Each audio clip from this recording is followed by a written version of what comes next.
प्यारे बच्चों, छठी कक्षा के गणित के पहले चैप्टर अपनी संख्याओं की जानकारी के दूसरे लेक्चर में आपका स्वागत है।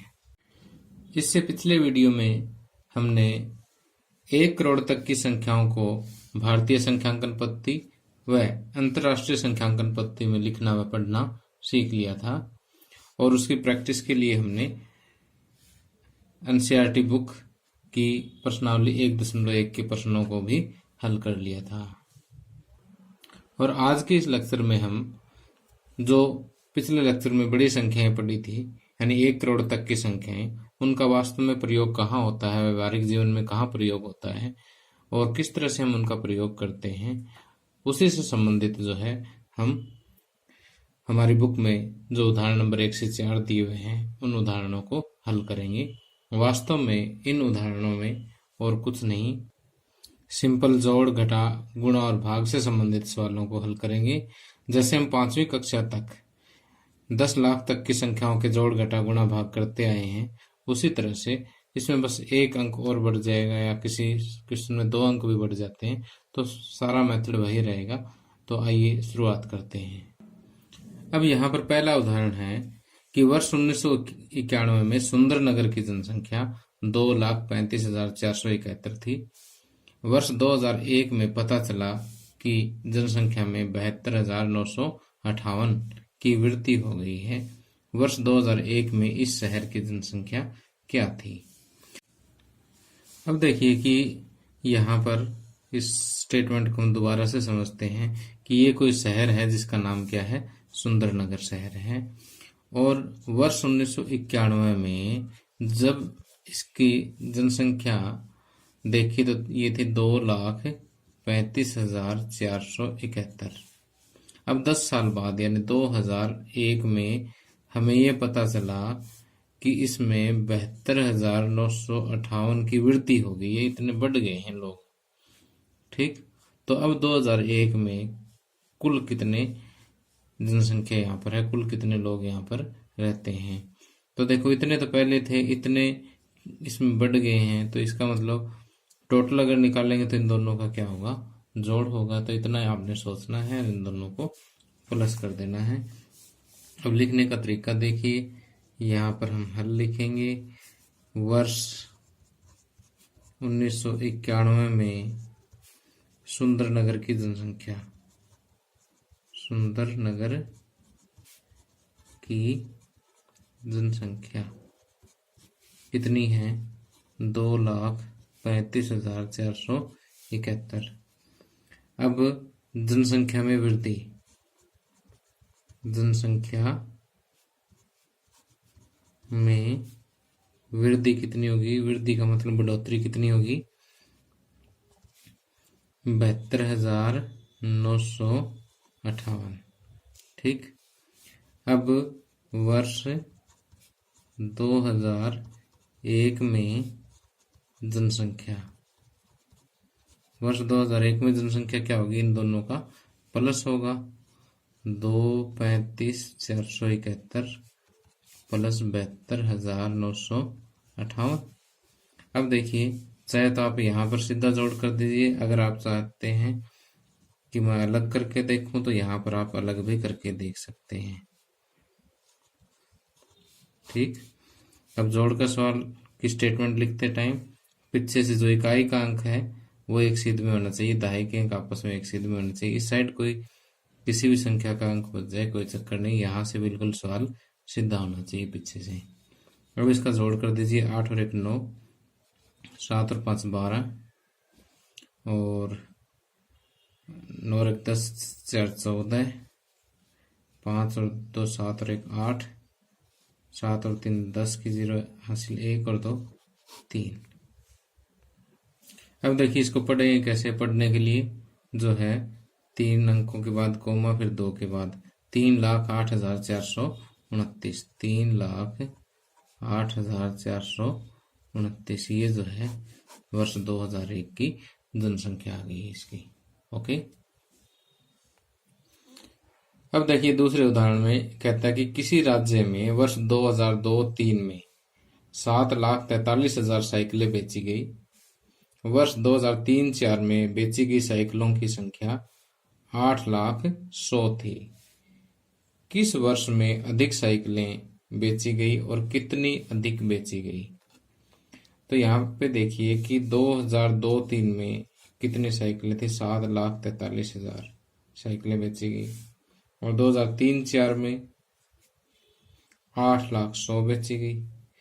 तो यहाँ पर आप देख सकते हैं किस वर्ष अधिक बेची गई। ये तो 7 लाख कुछ है, ये 8 लाख कुछ है, तो इसका मतलब ये संख्या बड़ी है। तो इसका मतलब 2003-4 में बेची गई साइकिलों की संख्या अधिक है। और पूछता है कितनी अधिक है। कितनी अधिक फाइंड आउट करने के लिए हम क्या करेंगे, इसको इसमें से घटा देंगे। तो यहाँ पर पहले तो लिखना होगा कि वर्ष 2002-3 में बेची गई साइकिलों की संख्या, बेची गई साइकिलों की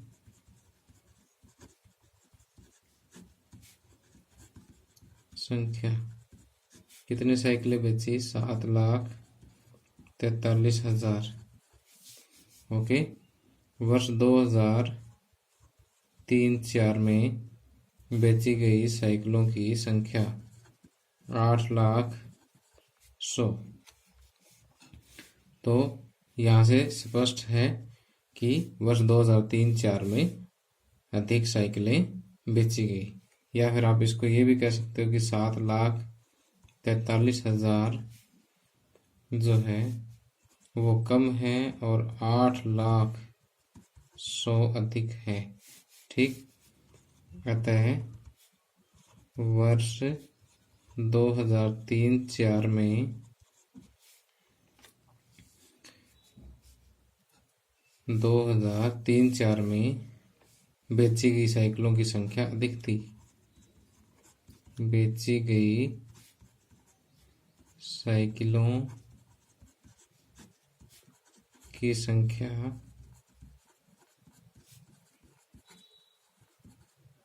अधिक थी। ओके। और 2003-4 में जितनी साइकिलें अधिक बेची गई, कितनी साइकिलें अधिक बेची गई? 2003-4 में जितनी साइकिलें अधिक बेची गई, कितनी साइकिलें अधिक बेची गई? 8,100,000 में से 7,43,000 माइनस कर दो बस। और यहाँ पर आप अलग इसको माइनस करके दिखा दो। जब आप इसको माइनस करोगे तो यहाँ देखिए 0, 0, 1, 10 में से 3 माइनस करेंगे 7, 9 में से 4 माइनस करेंगे 5, 57,100 साइकिलें अधिक बेची गई। तो यहाँ पर लिखेंगे, उत्तर में क्या लिखेंगे? वर्ष 2003-4 में 57,100 साइकिलें अधिक बेची गई।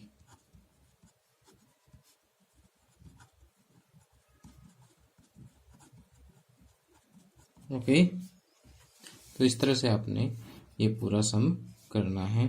तो पहले तो आपने दोनों संख्याओं को कंपेयर करना है, तुलना करनी इनकी, कौन से बड़ी, ये बड़ी है तो यहाँ पर एक तो ये लिख दीजिए कि वर्ष 2003 में साइकिलें अधिक बेची गई। अब कितनी अधिक बेची गई? जितनी अधिक बेची गई वो यहाँ माइनस करके दिखा देंगे, बस सिंपल सी बात है। अब आगे देखिए तीसरे क्वेश्चन में कि एक शहर में समाचार पत्र प्रतिदिन छपता है। समाचार पत्र मतलब अखबार हर रोज छपता है, प्रतिदिन का मतलब हर रोज छपता है। एक प्रति में 12 पृष्ठ होते हैं। एक अखबार जो होता है, जो हमारे घर में आता है, वो एक अखबार, उसमें 12 पृष्ठ होते हैं। प्रतिदिन इस समाचार पत्र की, इस अखबार की 11,980 प्रतियां छपती हैं। प्रतिदिन सभी प्रतियों के लिए कितने पृष्ठ छपते हैं? ओके। तो यहाँ पर ये कहता है कि जैसे एक अखबार जो है उसमें 12 पृष्ठ है, ठीक। और ऐसे ऐसे हर रोज जो है 11,980 अखबार जो है वो छप जाते हैं। ठीक। तो उसमें कुल कितने पृष्ठ हैं? तो एक में 12 हैं, तो 11,980 में कम होंगे कि अधिक होंगे? सिंपल सी बात है कि अधिक पृष्ठ होंगे। और अधिक के लिए हम क्या करते हैं? गुणा करते हैं। तो 11,980 की और 12 की गुणा कर देंगे हम। तो यहाँ पर हम लिखेंगे एक प्रति में पृष्ठों की संख्या। एक प्रति में, प्रति का मतलब एक कॉपी जो अखबार की होती है, एक प्रति में पृष्ठों की संख्या कितनी है? 12। 11,980 प्रतियों में पृष्ठों की संख्या क्या होगा? 12 को 11,980 से गुणा कर देंगे। ठीक। यहाँ पर आप गुणा करके दिखा दीजिए। 11,980 गुणा में 12। ओके, गुणा आपको करनी आती है, फिर भी चलो मैं एक बार कर देता हूँ। 2 0 0, 2 8 16 हासिल 1, 2 9 18 प्लस 1 19 हासिल 1, 2 1 2 और 1 3, 2 1 2, फिर 1 काटा 1 0 0 1 8 8 1 9 9 1 एकम 1 1 एकम 1 0 6 9 8 17 हासिल 1, 1 और 3 4 और 9 13, 1 2 3 और 1 4। तो यहाँ पर अब इसको पढ़ने के लिए पीरियड बना लेते हैं। और ये हो गया 1,43,760 पृष्ठ। 1,43,760 पृष्ठ, ये आंसर आ जाता है इसका। अब देखिए कि आगे क्वेश्चन है कि अभ्यास पुस्तिकाएं बनाने के लिए कागज की 75,000 शीट उपलब्ध है। कि अभ्यास पुस्तिकाएं यानी जो कॉपी आप यूज करते हो होमवर्क करने के लिए, वो अभ्यास पुस्तिका कहते हैं उसको हिंदी में। कहता अभ्यास पुस्तिकाएं बनाने के लिए कागज की 75,000 शीटें हैं। अब देखिए वैसे तो कागज की शीट जो है बड़ी आती है और कॉपी का पेज क्या होता है? छोटा होता है। तो एक शीट में से कई पेज निकल जाते हैं। तो यहाँ पर कहता है कि प्रत्येक शीट से अभ्यास पुस्तिका के 8 पेज बनते हैं। तो देखो इस तरह से जो है 8 पेज इसमें से निकल जाते हैं। ठीक। ये पूरी एक शीट है, उसमें से कॉपी के कितने पेज बन गए? 8 पेज बन गए, 8 पृष्ठ बन गए। प्रत्येक अभ्यास पुस्तिका में 200 पृष्ठ हैं। अब जो हमने यहाँ पर कॉपी बनाई है, समझ लीजिए कि हम इन शीटों से क्या करते हैं? कॉपी तैयार करते हैं। ठीक। और प्रत्येक कॉपी के अंदर कितने? 200 पृष्ठ हैं। ठीक। तो उपलब्ध कागज से कितनी अभ्यास पुस्तिकाएं बनाई जा सकती है, कितनी नोटबुक्स बनाई जा सकती हैं? तो देखिए कि यहाँ पर पहले तो ये देख लेते हैं कि हमारे पास अभ्यास पुस्तिकाएं नोटबुक के कितने पेज पृष्ठ जो है वो उपलब्ध हैं। तो एक शीट में तो कितने पृष्ठ बने? 8। और 75,000 में कम बनेंगे कि ज़्यादा बनेंगे? सिंपल सी बात है, ज़्यादा ही बनेंगे। ज़्यादा बनेंगे तो हम क्या करेंगे? गुना करेंगे। तो हम ये लिखेंगे कि एक शीट से पृष्ठ बने, कितने बने? 8 पृष्ठ। और 75,000 से शीटों से पृष्ठ बने 8 गुणा में 75,000। ठीक। इतने पृष्ठ इसके बन गए हैं। तो 75,000 को 8 से गुणा कीजिए आप। 8 0 0 8 0 0 8 0 0 8 45 की 0 हासिल 4, 8 7 56 और 4 60। तो ये हो गए 6 लाख पृष्ठ हो गए। कितने हो गए? 6 लाख पृष्ठ। अब देखिए कि 200 पृष्ठों में अभ्यास पुस्तिकाएं बनती है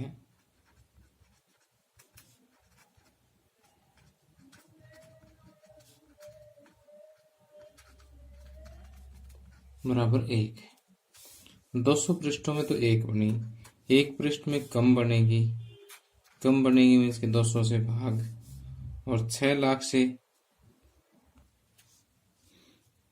और 6 लाख पृष्ठों में जितनी अभ्यास पुस्तकें बनेगी वो इनसे ज़्यादा बनेगी। ज़्यादा के लिए हम क्या करते हैं, गुणा करते हैं। ठीक, आपने 1/200 यहाँ दोबारा लिख करके फिर ये करना, मैंने थोड़ा समय बचाने के लिए यहाँ पर लिख दिया है। अब देखिए, चाहो तो आप इसको सीधा भी कट कर सकते हो या फिर 6 लाख को 200 से भाग दे सकते हैं। दोनों ही तरीके ठीक है। 2 0 2 0 कैंसिल, 2 एकम 2, 2 3 6, 2 0 0 2 0 0 2 0 0, यानी हम ये कह सकते हैं कि 3000 अभ्यास पुस्तिकाएं जो है यहाँ पर बनेगी। ठीक,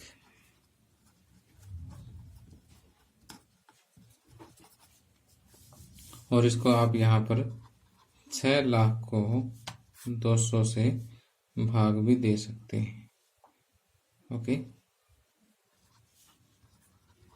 जब आप 200 से भाग दोगे तब भी यही आएगा कि 2 3 6 600। अब शेष 0 से ऊपर से 0 उतारोगे, ऊपर से 0 उतारे फिर कम रहेगा 200 0 0, फिर 0 उतारोगे, फिर 200 0 0, फिर एक और 0 उतारोगे, 200 0 0, यानी 3000 अभ्यास पुस्तिकाएं जो इसका आंसर आएगा।